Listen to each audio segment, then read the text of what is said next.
What if everything we've been taught about who came to the Americas and when is completely backward? It all began by reading a pamphlet and coming across the word Tontonteac. At first I did some light research and came up empty, and that started to really piss me off. A lot of my research ran into a dead ends, suggesting that Tontonteac and Cibola were merely myths. I questioned that narrative. How could something be a myth when there is historical documentation that these places did exist?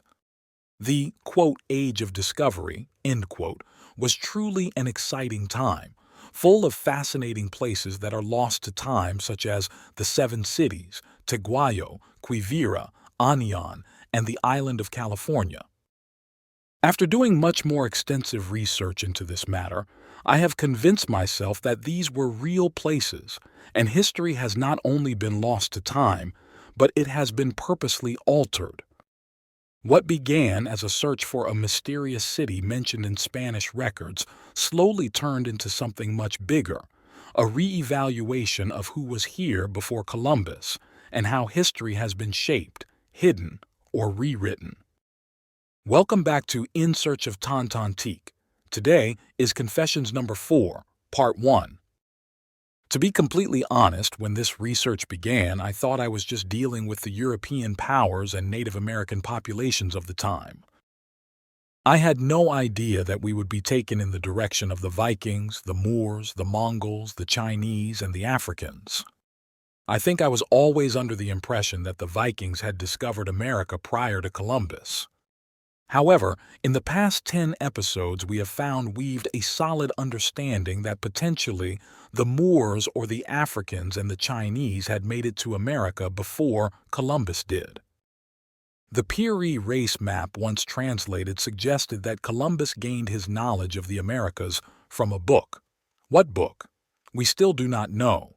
We did investigate Marco Polo's journey into the Asia, which was pushed forth by the Church, and I am leaning towards that theory currently. Possibly from a now-lost book Marco Polo referenced, guarded by the Church. What exactly was this knowledge? That's the mystery. How did we figure out that the Moors or the Africans had made it to America? This was really pushed forth by Esteban being the translator for many of these native populations.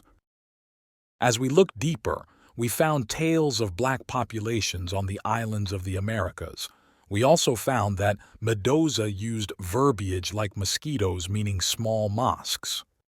After the Africans Coming to America episode, I was accused of revisionist history. But I'm not attempting to rewrite history. I'm correcting the omissions.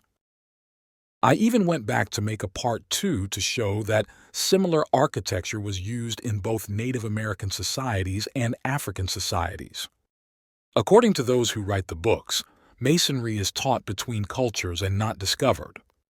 A piece of the puzzle that I am still unclear on is the Mesoamerican pyramids and where these came from. We touched on this idea that the Egyptians potentially had a colony in South America. Maybe the Moors and the Africans learned of the Americas from the Egyptians? In another post left, the last video seemed to suggest that all people in the Americas were black during the Age of Discovery. I do not believe this to be true. We're not claiming all people in the Americas were black. That's not what the evidence shows. What we are seeing is the possibility of a far more diverse and interconnected ancient population than we were ever taught. In a book called Account of the Recent Discovery of the Famous Grand River of 1542, Gaspar de Carvajal wrote of a tribe of Amazonian women who were very white and tall, who had long hair braided and wound about their heads.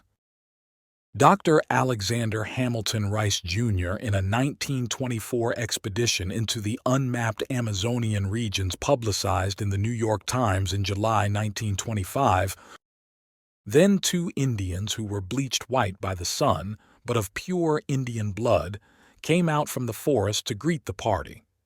Dr. Rice described them as being undersized and undernourished. Their faces were streaked with pigment so that it was difficult to discern the features, but they were undeniably white. They wore no clothing and carried bows and arrows which were tipped with poison, so the Indians in the expedition said. When the two received presents of beads and handkerchiefs, they yelled to their companions, and others soon emerged and joined the group, making in all 20 men and 2 women. The purpose of this work was to discover Tontonteac and Cibola, which was written about by Spanish explorers, and we may never find those locations. What we are uncovering is a rich tapestry of various different shades of humankind: black, white, yellow, tan, red, and brown. As I am sure we all know that we are all one people, it just seems as if our ancestors were better at maintaining relations with each other than we are.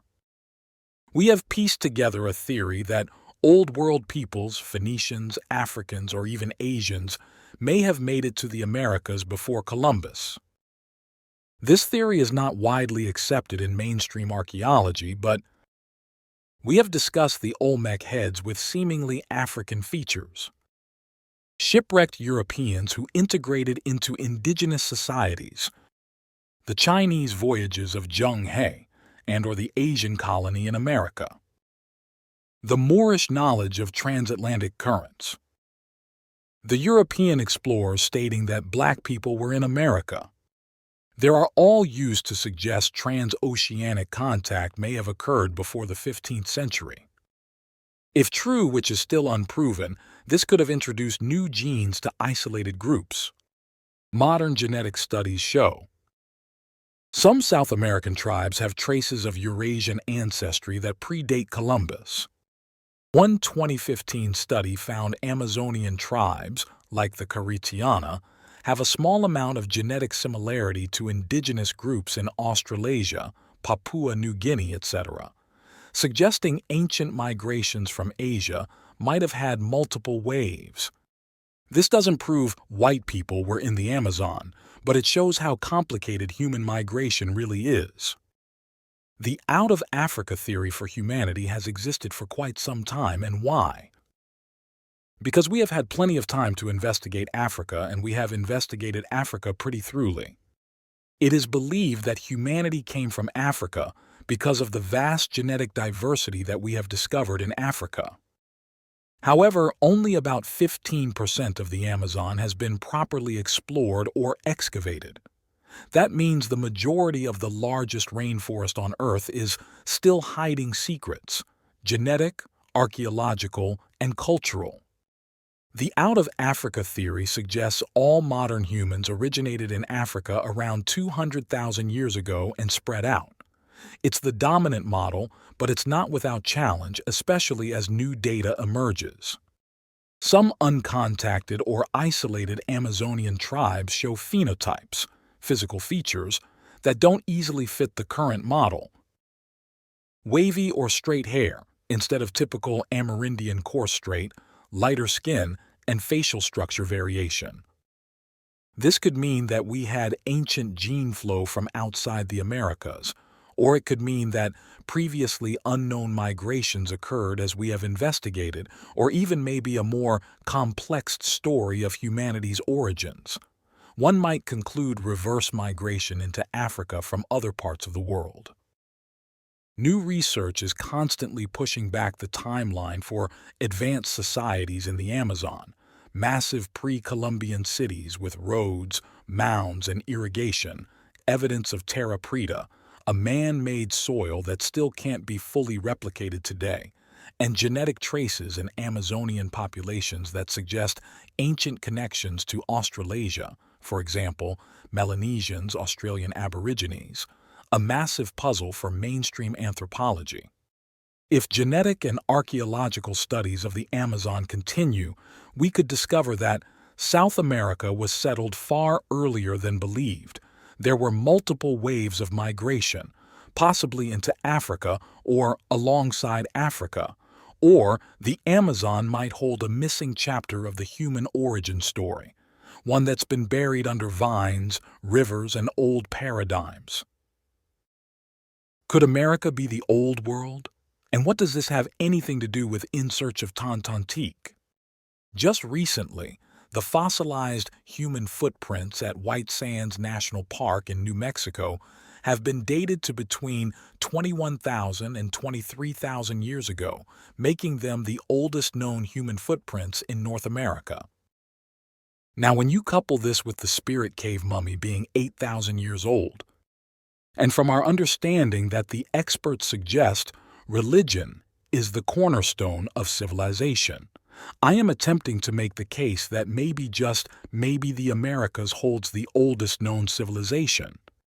That means America potentially has the oldest civilization. Next week, I'll try to tie this all together. See you then.